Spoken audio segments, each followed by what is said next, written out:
I reject the cronyism allegation, which I don't think should rightly be put in his case. He was then endorsed by the cross-party committee, so he was headhunted by the previous government because of his suitability for the role, appointed by this government and endorsed by the cross-party committee. I had recused myself in relation to the bill. The decision to appoint was for DCMS Minister. That's set out in the legislation, in the statute. So I knew full well it wasn't my decision. As it happens, a note was put before me to say that's what was going to happen, and was I content? And the independent advisor took the view, which I agree with, that it would have been better if that note had never been put before me. In other words, that the recusal had meant I didn't even get the note before me. But when I said I was content, I was well aware I wasn't the decision maker, because I knew that the legislation set out who the decision maker was, and it was the minister in the relevant department by law, and therefore it couldn't be me in any event. I had actually been talking to the independent advisor about it throughout, as he makes clear in his letter. So this was I always take his advice, even if I don't think there's anything wrong, just so that I've got. But just you asked me when you asked me, I've now asked him to look again at when someone says they're recusing themselves. What are then the processes that need to be put in the office to make sure that even a decision which isn't for the recused person is coming by way of note, in effect, isn't put before them, and that's what just to make sure that we're not in that position again. But I was well aware that I was not the decision maker, because I knew by law it was the minister.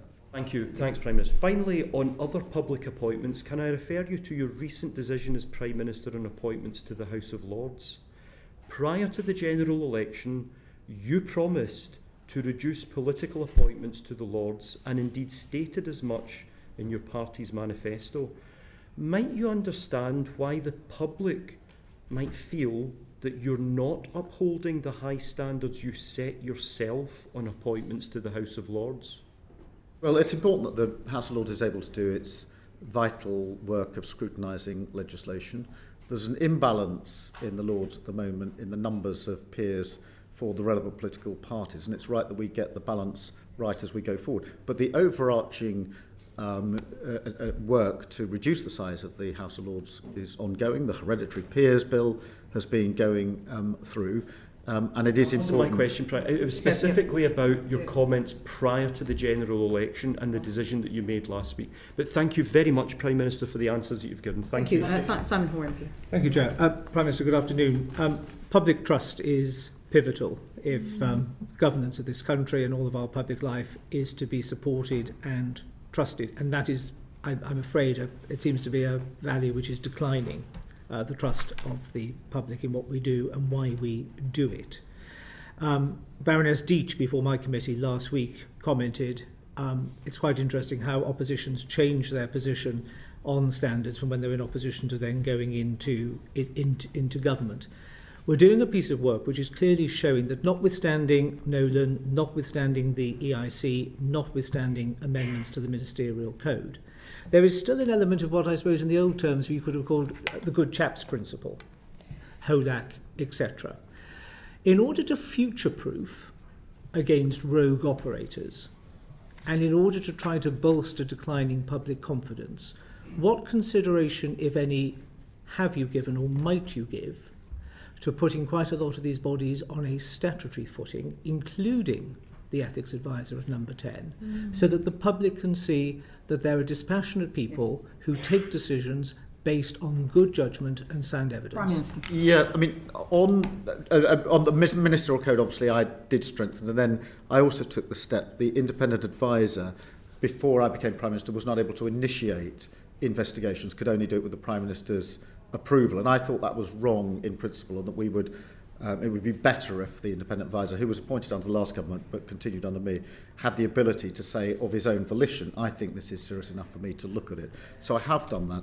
I'm not convinced at the moment we need to go further and put it on a statutory basis, but I never close my mind to further steps that could be taken, whether it's in relation to the independent advisor or any of the other relevant bodies. Thank you very much. So we now move on to the Plan for Change, which was the government's plan on entering government, and the 5 missions that were established. And I'm going to ask Helen Hayes to kick off on the Opportunity Mission. Helen Hayes. Thank you, Chair. Good afternoon, Prime Minister. Good afternoon. Prime Minister, your personal commitment to further education and skills is really clear, and we've seen some positive announcements from the government in relation to technical excellence colleges and qualifications reform in the skills white paper. My committee has recently completed an inquiry on further education and skills, and we found that there are 2 areas that are really holding the FE sector back at the moment. The first of those is that, unlike other post-16 education providers, FE colleges and standalone sixth form colleges are unable to claim VAT back on their expenditure. This is a tax for which there is no justification, a tax position for which there is no justification, and my committee was very clear on that from the evidence that we found. Will you undertake to speak to the Treasury about this anomaly, which is holding post-16 education providers back from delivering against the government's mission? I certainly have a look at it and talk to the Treasury about it. I'm very keen to do what we can to further education. I think it's part of the system that needs more work, more resource, more capability, and more weight behind it. So I'll certainly have a look at that issue. Thank you very much. As an example of the scale of change, a difference that would make, a college that my committee visited told us that the amount that they were unable to claim back in VAT made the difference between a whole extra story on a new building that they had recently completed that they weren't able to add to that building. The second area that my committee found as a problem for the FE sector is the disparity in teacher pay for teachers teaching the same subjects within FE colleges compared with schools. A pay disparity of up to 15% makes it really, really hard for them to recruit the teachers that they need, and also difficulties in getting people from industry to come and teach on within the further education sector. On a recent visit to Switzerland, we found that the Swiss rail system pay their staff more. They get an extra premium if they are prepared to undertake training for apprentices within the rail system. We've just had the announcement on the setting up of Great British Rail. Will you look at the premium that is placed on training for the next generation of the rail industry within the leverage that you have with Great British Rail, and seek to learn from Switzerland on how important it is that the next generation are really well trained? Yeah, I wasn't aware of the Swiss experience and approach, but certainly very willing to have a look at that. I mean, we do need, in terms of further education colleges, we need to improve the skills, the courses, focus them and make sure they link with the work that those coming out are most likely to be able to do. The retention and recruitment of teachers is hugely important in that sector for some of the reasons you set out. So anything we can do to help in that regard, I'll certainly have a look at the Swiss example and see whether some or all of it can be applied here in the United Kingdom. Thank you.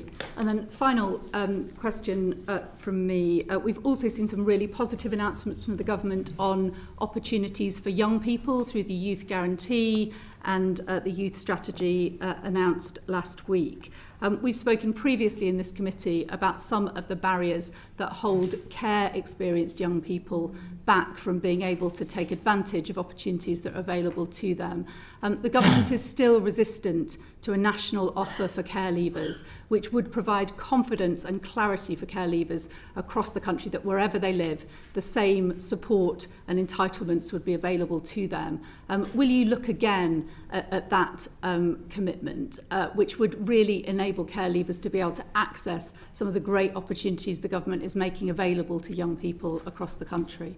Yes, and certainly in the context of the Youth Guarantee, that would be a sensible place to start in relation to the support that's going in from 13 weeks for 2 years and then into, if necessary, after 18 months, the offer of a job that the government will support with business so that young people can actually get into a job, which I think will make a material difference as a stepping stone to them, but certainly happy to look at care leavers where there's anything in the youth guarantee or the youth strategy for that matter. If you're a care leaver who can't access housing or you can't access help with transport costs, which some care leavers can and some can't, depending where you live in the country, you're not going to be able to access the 13 weeks of training to get into employment. Certainly happy to look at that again.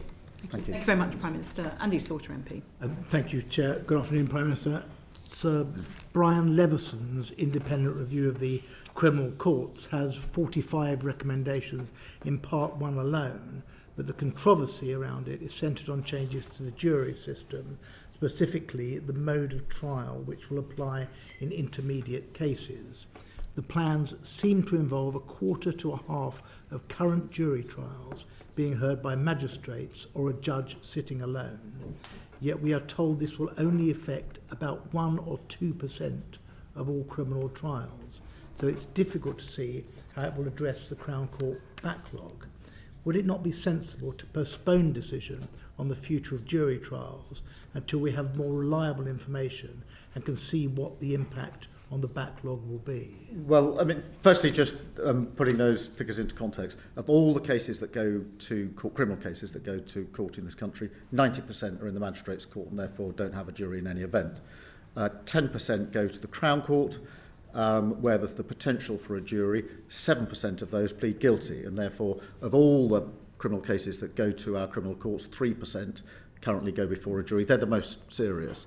The proposals that Brian Levison has recommended, and he's a highly respected judge, and would change that to about 2.25%. On its own, I accept the challenge that will not on its own be the silver bullet that speeds up our criminal cases, but it is one element of a package. And I'm acutely aware that victims in our criminal justice system are waiting too long for justice. I'm particularly concerned about violence against women and girls, where all the indicators are that still 60% of victims and survivors will not make it through to the final hurdle of being in court because they'll have dropped out along the way, either pre-charge, during charge, because they're waiting 3 or 4 years to give their evidence. And even in the last week, I've had examples of a 14-year-old who gave evidence when she was 18 and was cross-examined uphill and down Dale about that. Very hard 4 years after the event to deal with that. Or a young woman who was 16 at the time of the alleged offence and giving evidence when she was a young woman of 20. That isn't acceptable, and we have to do whatever we can to improve that. And our criminal justice system has been too slow for too long. This isn't just a recent phenomenon. I've been on this for the best part of 20 years. Mr. Slaughter. It's also the case that, and this is not in the Levison report, that magistrates' court sentences are proposed to go from, until very recently, 6 months for an offence up to a maximum of 24 months.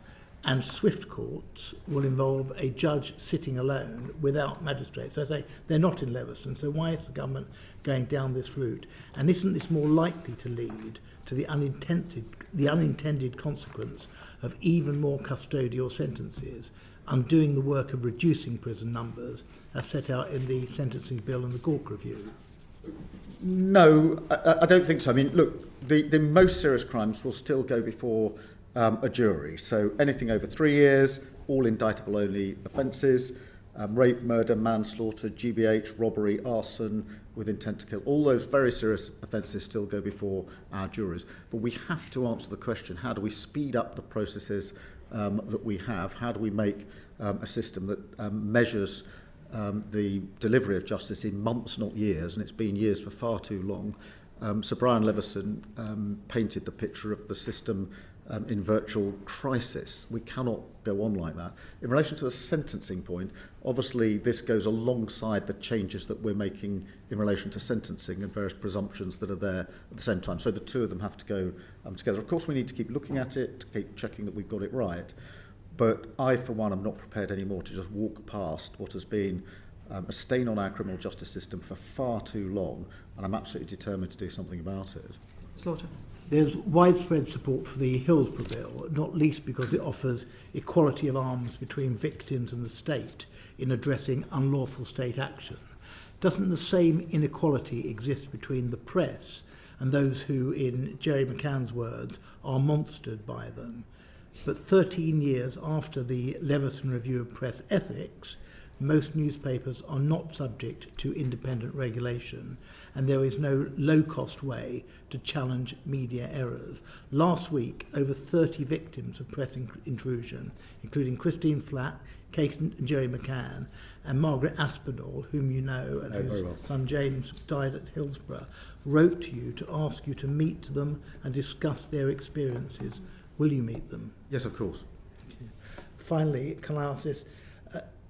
AI, artificial intelligence, can violate individual privacy, entrench discrimination, or hinder access to justice.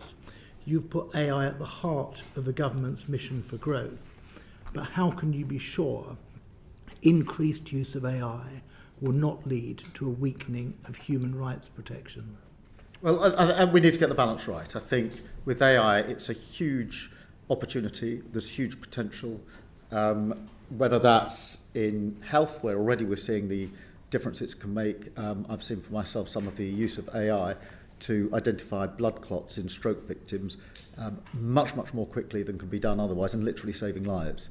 Equally, AI with heart monitors that can predict problems of the future and allow preventative measures to be taken. In criminal justice, it is already being used in probation in relation to a huge amount of material.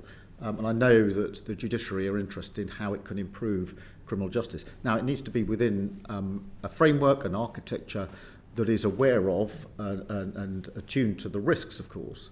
But I don't think we should, for that reason, take the decision that we wouldn't use AI where it can improve criminal justice or the delivery of all our public services. No, I don't think anyone's saying that, but it can include personal data, it can be discriminatory, and it can lack transparency, and that needs some human oversight, does it not? Yeah, we do need to make sure we've got the balance right, and where there are potentials for risk, then we need to put measures in place. I completely accept that.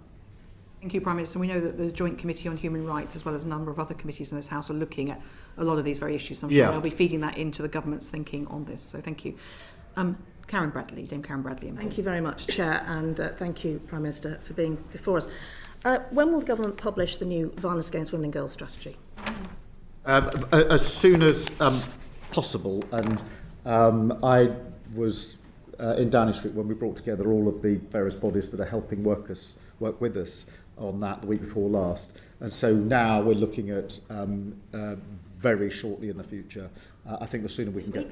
Well, I would hope to do it as soon as possible. I don't want to commit to a date that ends up not being possible. But I'm not... I mean, I'll be clear with you. I want it out as soon as possible. I'm really pleased with the work we're doing on this. We've got incredibly good individuals and organisations working with us on it. And so we will get it published as soon as we can. The Home Secretary was on the media round yesterday talking about things that will be in the strategy. I expected we'd have a statement today on it. I'm very surprised we've not got it, if she can do the media round on it. Yeah, I mean, we're very close. I think we're just finishing off the final bits in the strategy. But I do want to get it out as quickly as possible. I think, Prime Minister, I mean, in response to Mr De Costa, you were saying how you thought in statements the House were important, and here's an example of one where there was a lot being discussed by ministers in the media to the public, but not to Parliament. Yeah, which is it?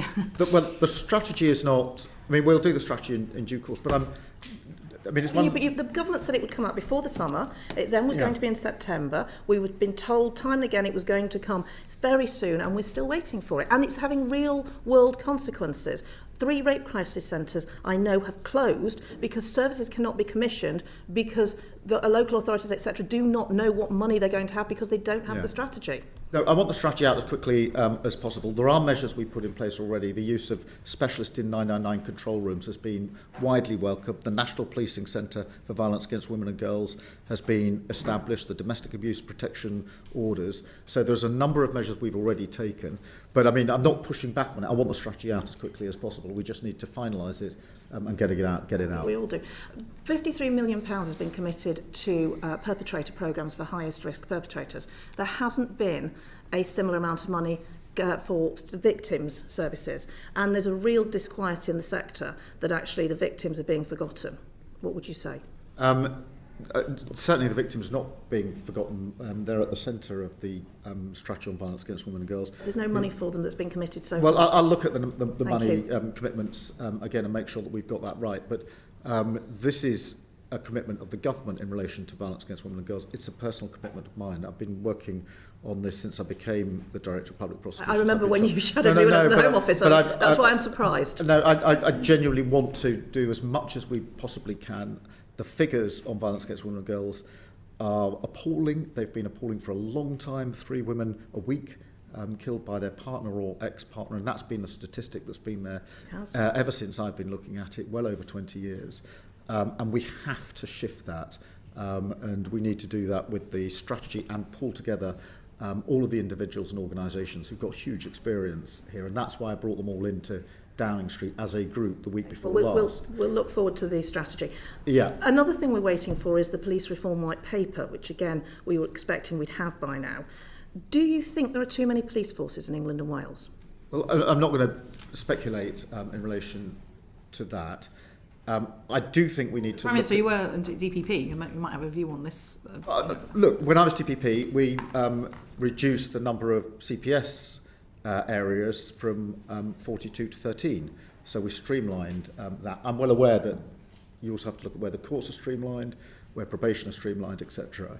But no decisions have been made about this yet. But are there some functions that could be across forces? Yes, I think there probably are, and where that's been possible, it's worked well. Are there some areas such as, the uniforms, the police cars, that could be better looked at across a number of forces? Yes, I absolutely think there are. So I'm up for rationalising it, but no decision on what the final configuration has looked like has been arrived at in relation to that. Put a plea in for Staffordshire, having had what happened to Staffordshire ambulance services when we merged into West Midlands. I think we'd like to keep our police in Staffordshire. No, I completely get that. And the chief constable knowing his or her patch is really important. Really is. The question is slightly, I've approached it slightly differently, which is, are the sort of structural issues where you could look types of offence which aren't usually confined within a county border, where we could make better use of work across forces than we are at the moment, rather than just a structural reset in terms of numbers isn't, I think, the answer to this. The answer is probably looking at the functions and where those functions sit. Thank you, and we'll look forward to the white paper. I want to finish on asylum accommodation. The government said that they were looking to open large sites in Crowborough and Inverness by the end of November. They've not opened yet. When will they open? As soon as we're satisfied that they're ready, but we have got military sites under consideration. Obviously, we need to make sure that they're suitable and that all the necessary checks have been carried out. But we do want, asylum hotels were at their height measured, I think it was 400 or so. They're down to about 200 now. I'm absolutely determined that we will close them by the end of this Parliament, sooner if it's possible, and that's why military sites are under consideration. Can you understand the how local residents feel and the uncertainty there is? They've been told that they've been identified as a site. They don't know when it's going to open. They don't know what the clientele are going to be, and there is real concern. And the MPs that represent those areas have made representations to me as chair of the Select Committee. We really need to understand how this is going to affect local areas. Can you sympathise with that? I do understand that, and in the end, the question needs to move away from where are we housing people whose asylum claims haven't been processed to how can we more quickly get the lists down so we don't have to go through the exercise of housing them anywhere or for very long. We inherited record levels of claims because they weren't being properly processed under the last government. We are bringing them down as quickly as we can. But for me, that has to be a priority because in the end, whether it's hotels or other accommodation or military sites, the better answer to the question is how do we get the numbers down in the first place? Thank you very much, Minister. Patricia Ferguson, MP. Thank you, Chair. Prime Minister, earlier this year, the UK's first sanctioned drug consumption facility opened in Glasgow. It's called the Thistle, and it exists because of a statement of prosecution policy given to it by the Lord Advocate. In the Scottish Affairs Committee's report, we urged the Government to take an evidence-based approach to the facility's future. In its response, the Home Office has reiterated that it will not amend the law to put the facility on a sound legal footing. Given the scale of Scotland's drug crisis, with the highest death rates in Europe from drug overdoses and drug abuse, can you commit to reconsidering the position if the evaluation from the pilot shows that the facility has been effective in reducing drug deaths and drug harms? Yep. First, let me pick up on your absolutely valid point that there are just an unacceptable, a terribly high number of drug-related deaths in Scotland, particularly in Glasgow, which is very much the focus of this discussion. We've looked at it, and we do not intend to amend the law, but the way, as I understand it, that the scheme operates in Scotland, which allows it to take account of factors that are peculiar or more focused, I should say, in Scotland, particularly the high number of deaths, in relation to prosecutorial discretion in terms of what action will follow if these centres are set up. So that is an area which, to my mind, is rightly better taken by those in Scotland addressing the particular issues that they have. But I don't think it should lead to a wider UK-wide changing of the drug laws. Thank you very much indeed, Prime Minister. Cat Smith MP. Thank you, Chair. Prime Minister, you've repeatedly said that the economic mission of this government is to be on the side of working people. Is that still your position? Yes. Yes. And do you consider farmers, many of whom are getting up at 4 a.m, working 365 days a year, feeding the nation, to be working people, yes or no? Yes, I do. Thank you. Because last year, rural communities, including many farmers, put their trust in Labour for the very first time in a very long time and gave us a mandate for change in this country. However, and I hear this from many of the 950 farm holdings in my constituency, feel like they were misled around the changes to IHT and APR, which are going to pull the rug from underneath farming communities and obliterate the family farm for many farmers. We're in a situation now where elderly farmers or farmers with terminal diagnosis are in a position whereby if they die before April, their farm will pass to the next generation with no tax implications. But if they die after, the potential of their family farm being completely unviable. Can you see how farmers can feel like this government hasn't necessarily treated them in the way that they expect to be treated as working people? Well, look, I do understand the concern, and I met with the president of the NFU just last week, as I've met with him before, to run through the particular concerns they have. I do think on agricultural property relief, there had to be sensible reform, and I think this is sensible reform. We did make an amendment in the budget, obviously, in relation to the spousal transfer, and more generally, we are sustaining £11.8 billion in sustainable farming this Parliament, so there's a lot of money set aside in the budget. There's a roadmap that we're agreeing with farmers as to the way forward, and of course, Minette Batters, the ex-president of the NFU, has just completed a report for us on profitability and how we drive up profitability year on year, which I think is vitally important because in a sense that's the missing factor here, which is the amount of money that farmers can make year on year, and we need to drive that amount up. And the issue with the money that was in the budget is I think it's been overshadowed in the same way the Countryside Stewardship Fund has been overshadowed by the IHT issue.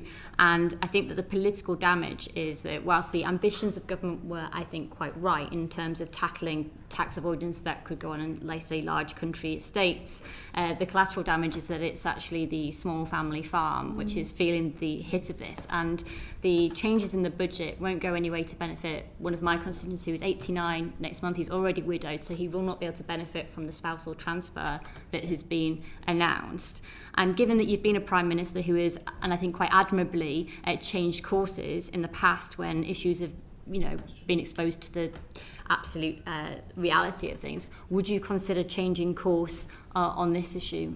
Well, firstly, let me just reassure, the vast majority, 3/4, I think, of farmers simply not affected at all. And of those that are affected, the rate that's paid is half the rate that's over a 10-year period. In relation to the particular example, if you're happy to give me further details, I'll certainly have my team happy, right, Prime Minister, look at that. One final question, Chair, if I may, and this won't have sunk in, I don't think, is the Prime Minister aware that some farmers who have terminal diagnosis now are actively planning to expedite their own deaths so they hit before April? Is he aware of that? I've had discussions with a number of individuals who've drawn all manner of things to my attention. Thank you very much. Alistair Carmichael, MP. And you understand, Prime Minister, that the basis for that actually sits in the Finance Bill itself. It's the provision called the anti-forestalling clause. You're familiar with the anti-forestalling clause, I think? Yeah, that means that anyone who transfers their property or their farm to a descendant but dies within 7 years will be liable to pay inheritance tax under the new system, and if they don't live 7 years after that, it could even trigger capital gains tax. If you do nothing, though, and you die before April next year, then the estate passes tax-free. Do we agree, Prime Minister, that nobody should be left feeling, as Cat Smith has just described, that they would be better off dying between now and next April? No, of course. But governments have to bring about sensible reform and take sensible measures reform, which, absolutely. But things like anti-forestalling clause, they are not unique to this situation. But on a human level, the answer to your question is, of course, not. But last year, you told me that this was a policy that was just aimed at revenue raising, that it wasn't targeted at anybody in particular. We've now seen the anti-forestalling clause, and we know from Treasury's own figures that 75% of the £500 million that is expected to be raised from this will come from farmers who die over the age of 75. So, is it not the case that actually this is a targeted measure, and it is targeted at, and it will affect those who are elderly, suffering from terminal illnesses over 75, and it doesn't matter if it's one farmer or 1,000 farmers. Surely you cannot be comfortable with that. Let me just address the point that it's not targeted. It's not targeted at individuals. Well, it was what you said last year. It's not targeted, as I said last year. It's an economic reform which we took in the budget before last. Not targeted. It is to adjust the rate at which inheritance tax is, the fact that it's paid, the rate at which it's paid, and the period over which it is paid. But it's not targeted against individuals. I'm not arguing with you that there are therefore going to be individuals affected, as there are with any change in any tax regime. But there's a difference between changing the tax regime and targeting a group of individuals. This is about changing the tax regime. The anti-forestalling clause that we've spoken about traps farmers into the new rules. It doesn't allow them the same opportunities that other taxpayers will have to use tax planning to manage their affairs in a sensible way that will allow the succession of family farms in this country. That doesn't make it targeted. It is a necessary consequence of the decisions that we've taken. But I can assure you, as you would expect, the President of the NFU has raised this issue with me on more than one occasion. Not just the President of the NFU. Well, I appreciate that. You've heard it from Cat Smith, you've heard it from my Select Committee, you've heard it from the Welsh Affairs Select Committee, you've heard it from the Northern Ireland Affairs Committee. These are all select committees, incidentally, that have majorities from the Labour Party, and they have all produced unanimous reports calling for this to be paused and rethought. You don't have to listen to me. You don't even have to listen to the farmers out there. You don't have to listen to the President of the NFU. But why do you not listen to your own party colleagues? I do listen to party colleagues all the time.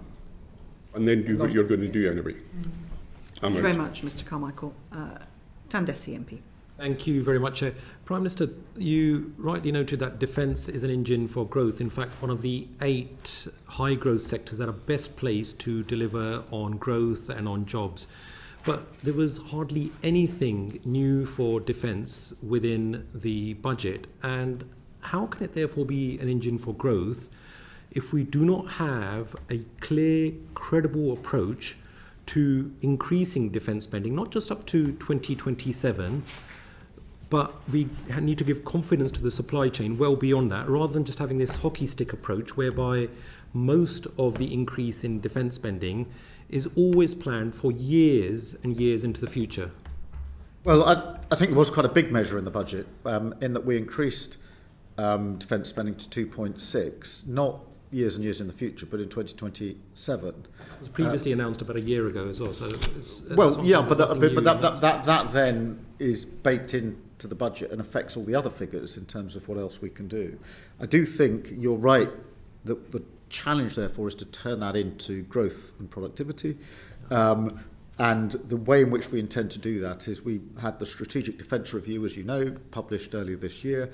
And we are now pushing forward with the Defence Investment Plan that is on the back of that, where the actual decisions get taken in terms of how we put the Defence Review forward. But the other thing we've done is to create a hub for smaller businesses that can feed in to the defence spend, so that the extra money that's spent on defence can be felt in different communities through different businesses. On top of that, as you will be aware, we are taking the opportunities to sign big deals with other countries. With Norway, we signed a big deal for frigates, £10 billion to be built in the Clyde, and with Turkey, Typhoons, £8 billion, predominantly to be put together, assembled in Lancashire. And they then boost that local economy, but there are many businesses that feed into that.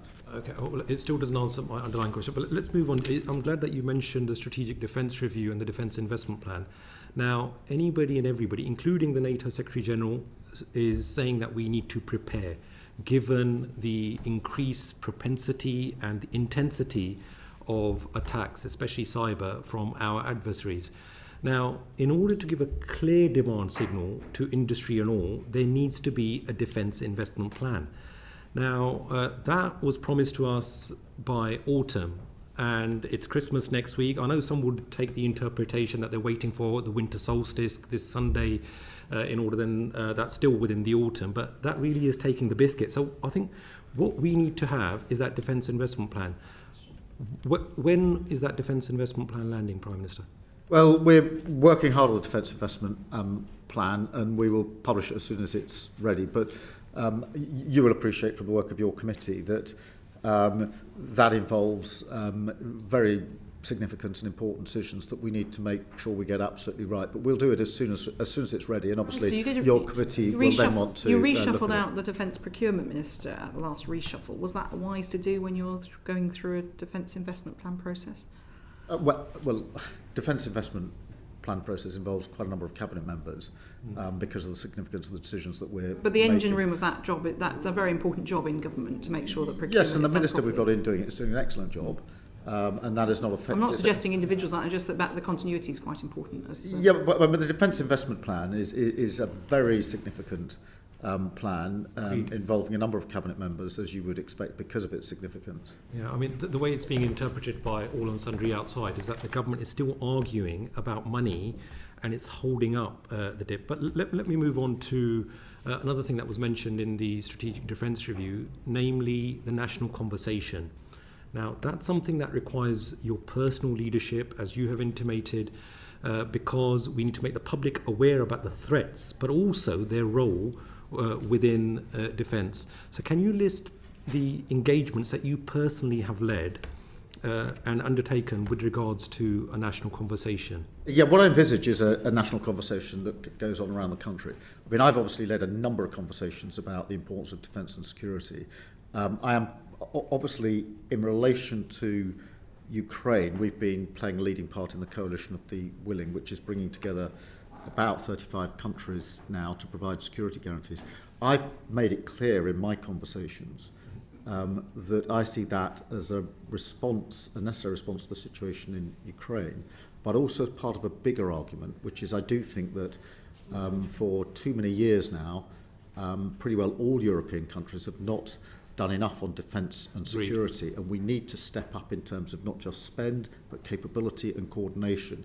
And it falls to leaders now to make that argument, because the threat from Russia is very clear, very real. It's not just in Ukraine.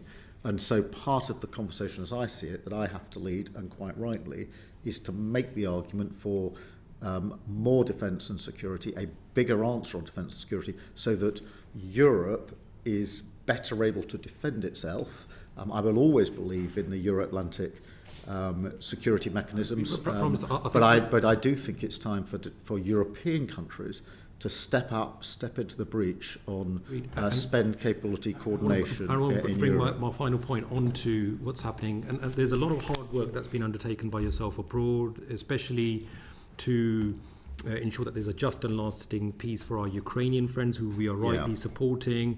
You're trying to keep together the transatlantic NATO alliance, especially in the midst of a very unpredictable ally in terms of the new Trump administration. But if all goes pear-shaped at home, then all of that hard work would be unravelled. And we've got a lot of perennial procurement problems within defence, namely the Ajax, Boxer vehicles and MAN SVs. So how are you going to ensure that there is value for money within defence procurement?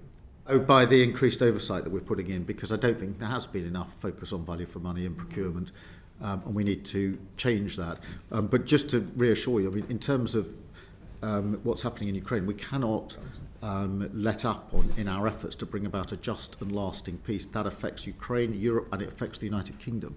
We can see Russian intent in terms of land, in terms of what they've been doing in our waters, in cyber, what happened at Salisbury not so many years ago. We have to be alert to that ever-present danger from Russia, and therefore the work that we do in Ukraine, I'm going straight to Berlin after this to continue that, is to ensure that we deal not just with the terrible conflict in Ukraine that's been going on for nearly 4 years now, Russian aggression exacting a very heavy price in Ukraine, but it's about our defence and security as well, and that's why it's such a central focus of what I've been doing. Thank you. Can you talk about having a conversation and leading a conversation? Who are you having these conversations with, Prime Minister? Oh, in terms of defence and security, all the other countries involved in the coalition, internationally, all of the work we're doing in the media in this country in relation to different communities, the discussions I have in every community I go to where there's you a may defence say communities, industry. you mean geographical communities? Okay, Lancashire for the Turkish deal, I went there to talk to the communities there about the impact. When you say communities, you mean the workforce, their families, their communities. The same in the Clyde. I went to talk to the apprentices, to the workforce, and their wider communities. I mean, they're two examples, but we're doing this across the country. It needs to be. I would accept the challenge. It needs to be more formalised into a conversation, which is what we envisaged in the strategic review, and that's a bit of work that needs to be fast forwarded, in my view. But the conversation in terms of the dangers we're facing and what we have to do to step up to those dangers and what that means for strategic decisions in this country. We've got the conversation and then it's the delivery that Mr Dessy was highlighting as needs to happen. Thank you. Mr Eston, Bill Eston MP. Thank you, Chair. Good afternoon, Prime Minister. The energy price cap is set to be £83 higher in April next year than it was at the general election. That's after the budget measures that your Chancellor has announced. Energy costs are set to increase as a result of improvements to the network and new generation, including Sizewell C. They're going to go on to consumer bills. Chris Stark, your own champion, says that energy bills will be slightly lower in the run-up to 2030. Is there a danger, Prime Minister, that people will say you haven't kept your promise to reduce energy bills by £300? Well, as you will see from the budget, we're taking every step that we can to reduce energy bills, and that's why in the budget we took the decision to reduce energy bills to take £150 off bills for every household. That, as you will know in your committee very well, is in addition to the £150 that we've taken off by way of discount for last year. It was the 3 million of poorest households. We've now doubled that to the 6 million poorest households. We need to take further measures that accept your challenge, but I'm also absolutely clear that the only long-term way to get energy prices down is to make the transition to renewables, because energy prices are, at the moment, still a reflection of the fossil fuel market that we are on, the international market, which of course has been profoundly impacted by Ukraine over the last 4 years. Thank you. Certainly, thank you. And the point that Chris Stark is making is it will take until 2030 to start to see them coming down. You don't have very long to get that £300 reduction. No, that's why we're pulling every lever. I'm well aware that for many families, the vast majority, the cost of living is the single most important issue, and that their energy bills are one of the bills they worry about the most, which is why we took the decision in the budget to take that £150 off bills. But do we need to do more? Yes, we do need to do more. Do we need to get to the transition to renewables more quickly? Do we need to try and resolve the situation in Ukraine for a whole bunch of reasons, but among them the fact that Ukraine has affected our energy bills more than anything else in the last 5 years or so? Thank you. The latest climate science, meanwhile, suggests a doubling of the carbon emissions since 2017, and the actuarial analysis that unless we have an immediate and dramatic change in approach, we could see a GDP fall of 20% in the next 20 years. How do you address this challenge? The UK has shown great leadership internationally, but this latest evidence is really, really stark. Yeah, I think with climate change, we've got to see this not just as an obligation, but also as a huge opportunity. As we go to renewable energy, there's a global race on, and huge amounts of investment are being put around the globe into different countries on renewables. I'm really pleased that we're attracting a good deal of that investment because of the clarity of our policy, and more money has come in by way of foreign investment into this country on renewables and clean power than on any of our other sectors. So we've got to take advantage of those opportunities, and therefore it won't be an inhibitor on growth, it will be an engine for growth if we get this right. Okay, and coming to this point about the leadership you've shown internationally, the commitment to 81% reduction in nationally determined contributions, which is now the second highest, as Denmark's gone 1% higher since 1990, but that's something to be very, very proud of. You decided not to make a financial commitment to the Tropical Forest Forever facility. Isn't there a danger that rather undermines the climate leadership that you've shown up till now? Well, on the TFFF, we've been there as a sort of founder member, if you like, supporting the TFFF.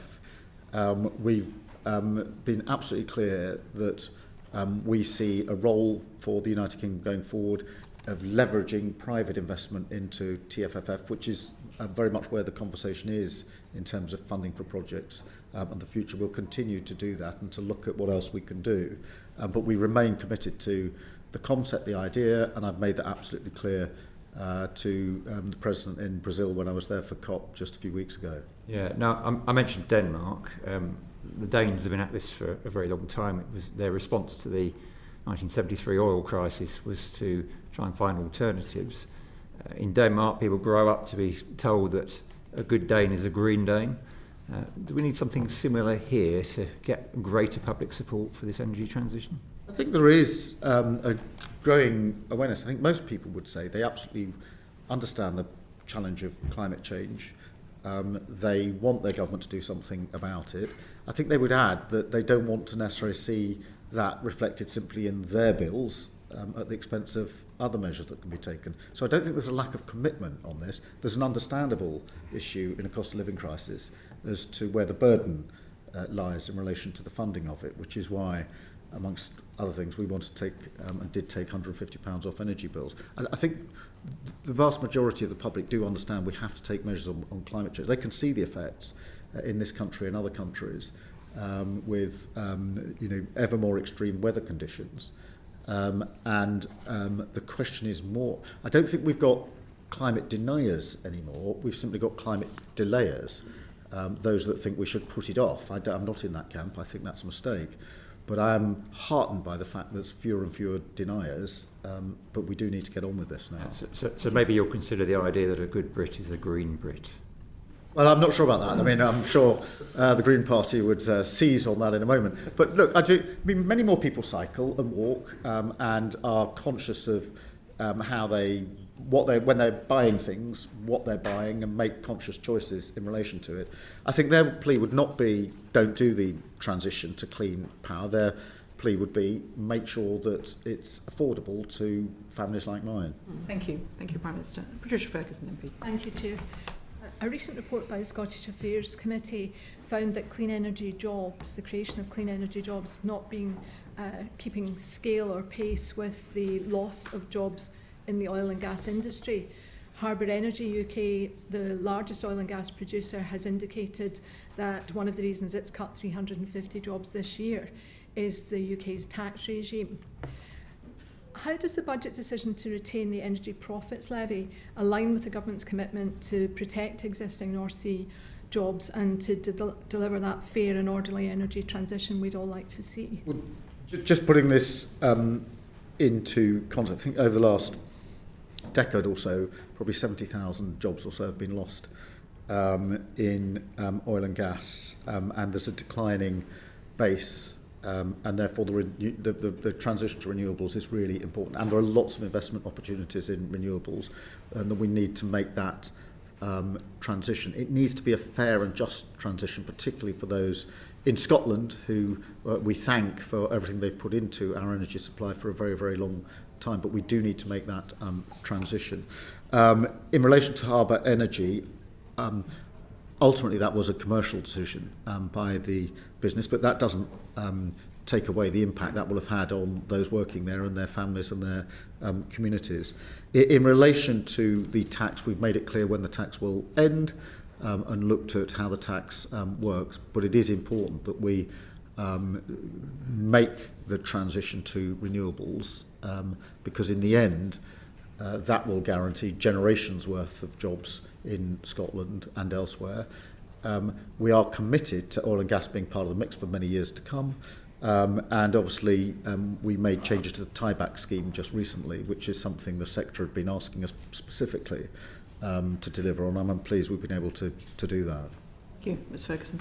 I think our committee was very concerned, however, that the scale and pace of the creation of the new jobs in the new industry was not anywhere near close to the number of jobs that we're losing in the oil and gas sector. However, if we look at some specific jobs that we lost at Grangemouth, earlier this year, you yourself, Prime Minister, ring-fenced £200 million from the National Wealth Fund to support Grangemouth going forward. We haven't seen any concrete proposals coming forward as a result of that funding, although there was a good announcement last week that has come from other funding announced in the budget. Can you tell us why delivery of those changes, new jobs at Grangemouth, is taking so long? Yeah, look, well, firstly, we obviously put £100 million package in to support the community, invest in the local workforce, along with tailored support on good alternative jobs. Then we announced the 200 million from the National Wealth Fund for co-investment with the private sector. That has yielded about 100 inquiries from the private sector, which is a good thing. So we need to go through those. And at the budget, just a few weeks ago, we announced over £14 million to support the projects that are viable going forward from that. So what we're doing is whittling that down. There has been a good level of support. I'm really pleased that that has happened. I think that is at least partly because we indicated we'd put the 200 million down through the National Wealth Fund. Now we need to work through those that are viable and put the support. That's why the 14 million was put down, to support the options that are viable so that we can go with it. I think Grangemouth has a huge potential future, by the way. I think it's, I absolutely do not see it as one of those cases where decline is inevitable. I think that the potential for Grangemouth is huge, particularly carbon capture and other projects. And so we need to seize that and make sure that Grangemouth is the successful future that I know it can be. Do you think we will see new jobs being created in Grangemouth soon? Yes, I hope so. And what we need to do is obviously have a support package for the workers that are there at the moment and work as quickly as possible to bring these inquiries and opportunities to fruition. We were worried in the committee that Grangemouth might in effect be the canary in the room and might be the precursor to other such losses. And of course, within a month of our report being produced, we saw the proposed closure of Mossmoran, putting another 400 jobs at risk. Now, Exxon has also said that UK policy environment drove the decision to focus its business elsewhere in the world. We are aware, however, that they have closed a plant in France and are likely to close one in China too. But what does the loss of that strategic asset at Mossmoran say about our ability to compete globally for industrial investment? Well, on Mossmoran, again, I have to recognise it's a very difficult time for the workforce there. to reassure you and others that we engaged constructively with the company over a 6-month period to see whether it was possible to put a viable plan together, because we recognise the importance of it. In the end, it was consistent with decisions they were taking in other countries in relation to their particular project. We have to pick this up as a challenge and look at what viable options there are going forward. But I can assure you we worked hard with the company for 6 months to see whether there was an option, but the needs of the business were very substantial, and hence the measures they took in other countries as well. Thank you very much. Simon Hall MP. Thank you. Prime Minister, on a scale of 1 to 10, how gutted are you by the BMA's latest strike action vote? Oh, very gutted. Is that 10 out of 10? 10 out of 10. It's irresponsible at any time, particularly at the moment. It comes on the back of a very substantial pay increase in the last year or so. There's a deal that we've put on the table that could have been taken forward, and so I think it's irresponsible action by the BMA, and not for the first time. Thank you. Okay. Maybe irresponsible, and I agree with you on that, but it's not actually surprising, is it? I mean, you've pointed to the massive pay rise last year, for which there were no productivity improvements linked at all. The BMA could be accused, but with some justification, of thinking they've got the government over a barrel, and you will eventually cough and sign the cheque if they shout enough. Prime Minister. Well, that's not going to happen. I mean, we've been really clear about that, and it hasn't happened. And in terms of productivity, notwithstanding the action of the BMA, in terms of waiting times and waiting lists, we brought them down, and we said we'd do 2 million extra appointments in the first year of a Labour government. We've done 5 million, and that's thanks to the NHS staff. So even in the teeth of the BMA action, we're working on productivity and heading in the right direction. Their action now puts that in jeopardy at a time of terrible flu just before Christmas. So that is clearly going to have a negative impact, but so too is it. I mean, the supermarkets can work out when their Christmas rush is going to start and prepare for it from Easter time. There appears to have been precious little winter preparedness in NHS England this year, and when you overlay the unforeseen challenges now presented by strike action, elective surgery is being postponed or cancelled. Hospital admissions are at a record high for this time of the year, and that's before we get to the seasonal winter peak. Why was the government so underprepared for this annual thing called the winter crisis, which, because it happens every year, can no longer surely be described as a crisis? Well, I don't accept that we were. I mean, the preparation... Every other medical opinion says that is the case, Prime Minister. Well, just hear me out. We started the preparations earlier. We've taken decisive action. 17 million patients have been vaccinated. That's more than this time last year, including 60,000 frontline NHS staff, more than this time last year. So, the waiting times and waiting lists are still coming down, and we're improving on ambulance times. Bit by bit, I accept it's not completely moved enough in the right direction yet. I've been through the flu figures with Chris Whitty in terms of the strain and the ability that a government has to try to deal with that. And as we all know from previous years, predicting what strain of flu and what time it's going to hit is extremely difficult to do. And I don't think anybody would say that can be attributed to the government. I think by putting a plan in place early, we've been able to take decisive action, more vaccinations. I want more still, by the way. I want the number to go up next year, but more have been vaccinated this year than last year. So you have now said on the record via this committee to the BMA there is no additional money on the table other than that which was being tabled over the last few days. We've recognised that their strike action is irresponsible, and it is going to put an ever greater pressure on an already pressurised system because of the winter peaks in both COVID and flu. What do you expect the BMA's move next to be? I want them to reflect on what they're doing. I think they're losing the support of the public. I also think they're losing the support of their colleagues in the NHS. You don't have to spend much time in the company of staff of the NHS for... 83% of BMA members voting in support of strike action. Resident doctors. No, I don't... Resident doctors doesn't suggest that they give a fig about that, does it? Well, I would ask them to reflect on the impact this is having on the otherwise good work and the numbers going in the right direction of the NHS. The fact this is the week before Christmas with a flu problem that is very extreme, and I think they're losing the sympathy. I think they've lost the sympathy of the public, frankly, and I think they've lost the sympathy of their colleagues, their non-doctor colleagues in the health service, who are getting on with their jobs, many of them on a much lesser rate of pay increase than the BMA, than the doctors got. And I'd appeal to the doctors themselves to push back against the BMA in relation to this. They are losing ground in terms of the sympathy they might otherwise have had for the difficult job that they do. Thank you very much, Prime Minister. Ruth Cadbury MP. Thank you. Welcome, Prime Minister.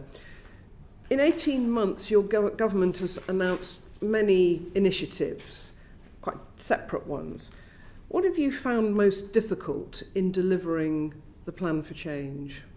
In terms of transport or speed and ability to get things done in Parliament. We've got so many checks and balances and consultations and regulations and arm's length bodies.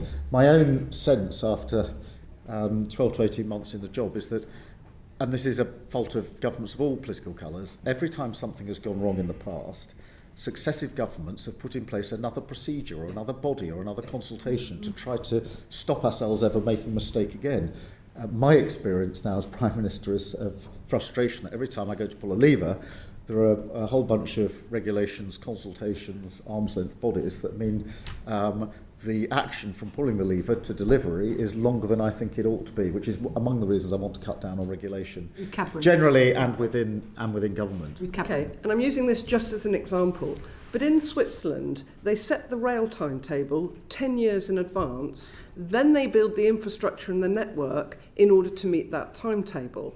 It gives communities, passengers, freight operators and their private sector investment partners certainty. They know where they're going. Would that be a concept you would consider for defence, for housing, for education and justice? Well, I'm not sure I'll go the full Swiss, but certainly the more decisions that can be made with sort of medium and long-term planning, the better. Setting the numbers and times of trains in 10 years' time is probably going a bit far for my liking, because I suspect that the way in which people travel and demand will change over that period of time. But the general proposition, of look, too many decisions over the last 14, 15 years have been short-term responses to problems, not middle and long-term decisions to fix things more fundamentally. And I think we need to be in the fixing more fundamentally place as we go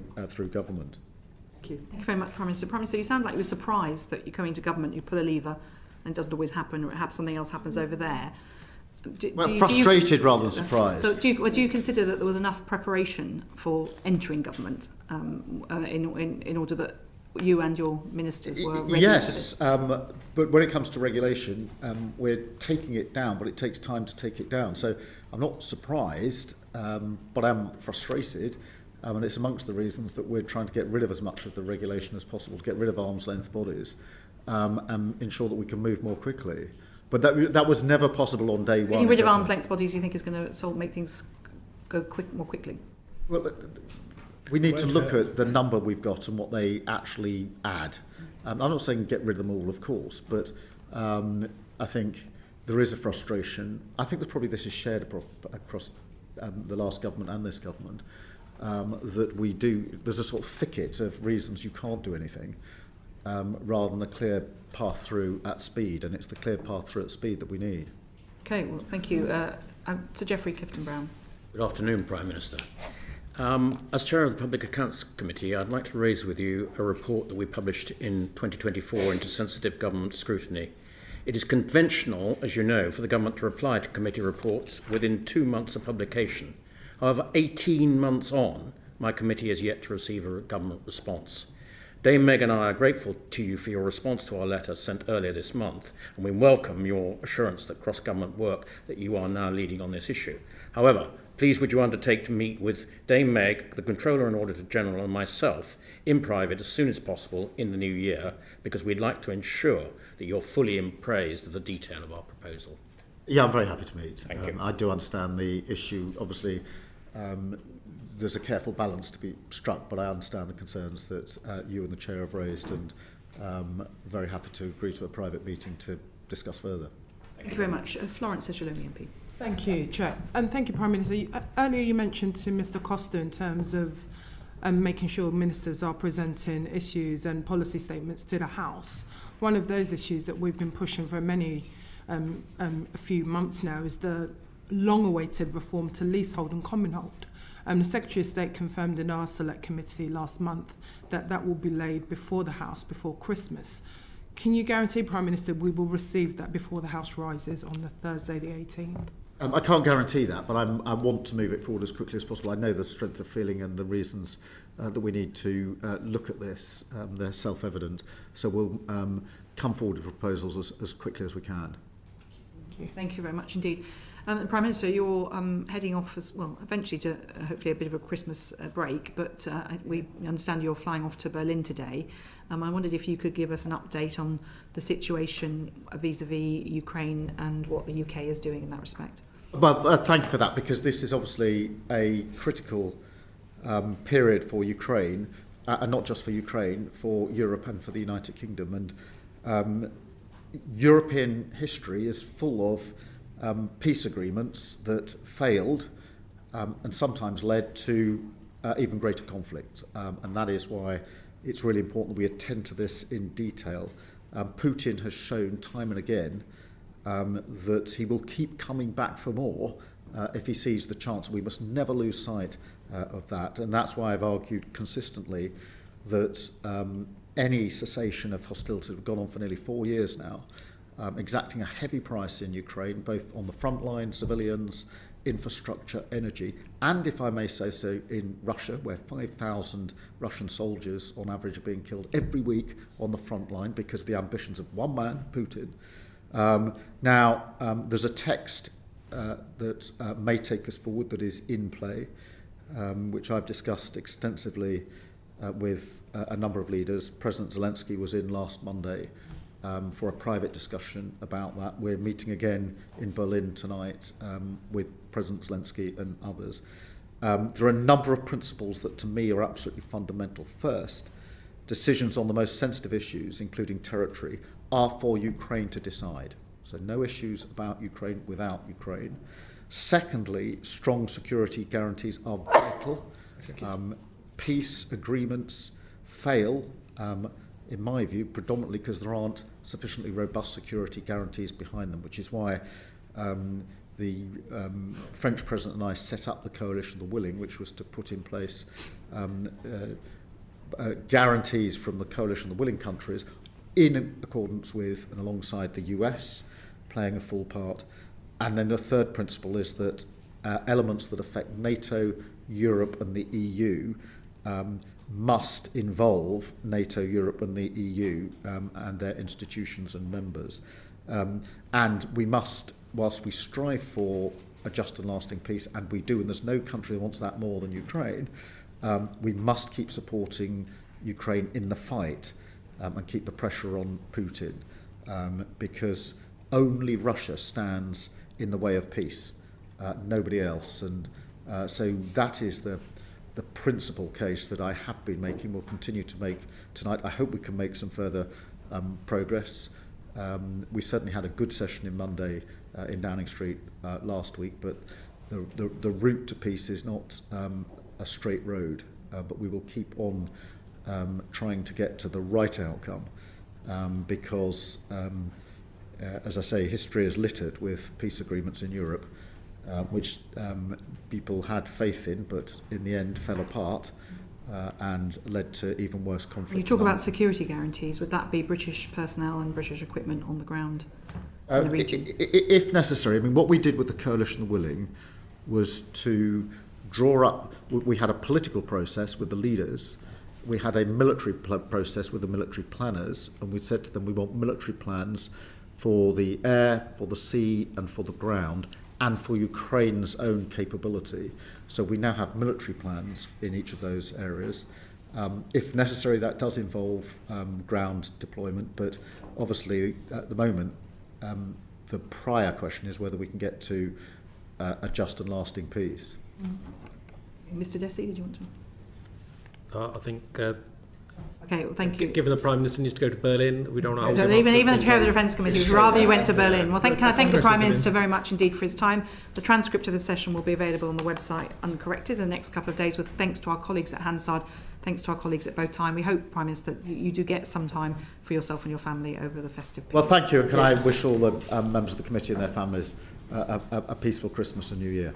Thank you very much indeed. Order, order.